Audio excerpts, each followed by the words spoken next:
Hey, everybody, I'm David with Bolivar Live, and we're going to talk athletes today. I'm here with Tina with I Try Events, and we're on our, what is it, the third year, I think, Tina? We are. This is our third year. Third year of the Bolivar Live Triathlon, and I actually, this earlier this week talked about how I found you.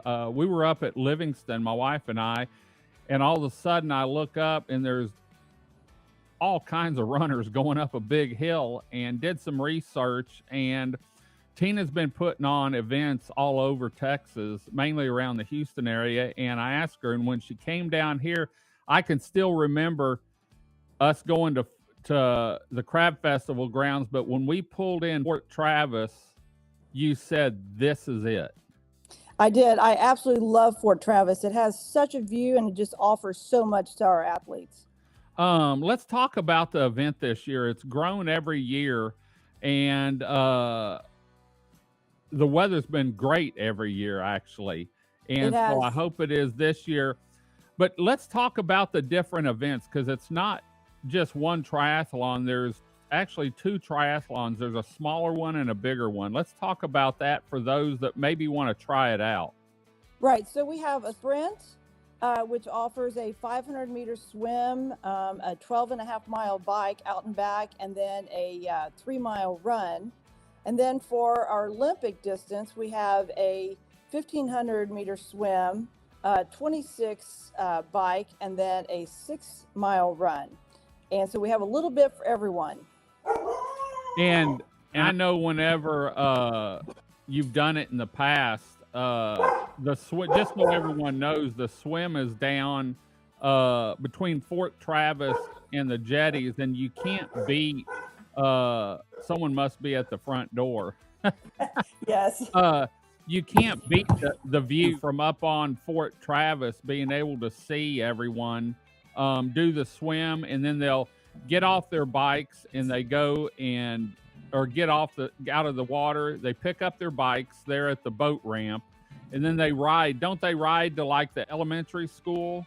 They do. They ride to the elementary school, turn around, come back.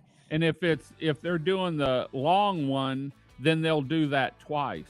Correct. Yes. And then they they come into Fort Travis, drop their bikes, and then they run either one lap or 2 laps around the jetty area down there, if I'm not mistaken. Yes, and matter of fact, this year we've kind of redesigned the run so they can actually get more of a view at Fort Travis. Then they go out to the subdivision next to us and come back. But they actually get to look at a lot of the ocean while they're running. Yeah, and for those of you that haven't been to Fort Travis, it's actually elevated about 17, 18 feet above the water level. And so when you're watching the swimmers, you're actually looking down, and you have the sun coming up over the marsh there. And it's just, Fort Travis is one of those places. We've been doing a bunch of 360 filming up there for a show, and it's just unbelievable what you can see up there, and the Texas history that they can enjoy. And you also have some vendors up there too, don't you? Well, we do. And for our after party, we have a lot of entertainment. We have beverages for everybody. And it's just a nice time to sit, walk around, get together. And Fort Travis offers so much for our spectators as well. Yeah. And I've got to bring this up now. These guys start at 7 a.m. if I'm not mistaken, or is it 7:30? No, we start at 7 a.m. with a swim, but they get there at about 5 a.m. I was going to say, I can remember one year at 4 o'clock, I was getting there early, and they were dropping bikes off. But a lot of them are done by 10:30 or 11. Yeah, we're mostly by 11:30, we're done and we're cleaning up. Now, to put this in perspective, they're swimming from the beach by the Fort Travis out about to the end of the wall, or a little bit past that, then across to the boat ramp, and then back in. Then they're getting on their bike and riding from there to the elementary school, some of them twice. Yes. And then they're dropping that off, swapping shoes, and running 6 miles, and they're done by 11 o'clock. Man, Yes. I think if I got out of the water, I'd still have to have oxygen and stuff. Well, if people want to get more information on this, how can they find your website? Well, our website is www.itryevents.com. They can also go to Run Sign Up and look up Bolivar Live. Okay, great.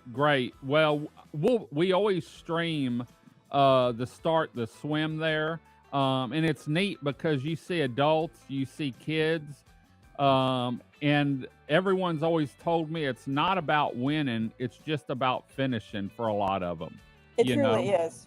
Yes. And so, and it's neat because you see the high-end bikes that probably cost $40,000-$50,000 or so, and then you see the Walmart bikes, and they're all doing the same thing, having a good time and competing in a marathon. So, Tina, thanks for joining us this morning. Remember, more information on itryevents.com. You can also get information on our website, and we'll be streaming the swim portion of it live that morning as long as we have internet. We're also going to bring some new stuff the next year because we're going to have the 360 cameras out there doing some work and some drone work too. So I'm excited about that. So Tina, thanks for joining us this morning. We'll be back with another show later on today about 10:30. Until next time, I'm David with Bolivar Live. Y'all have a great day, great week. Come see us. God bless, and bye-bye.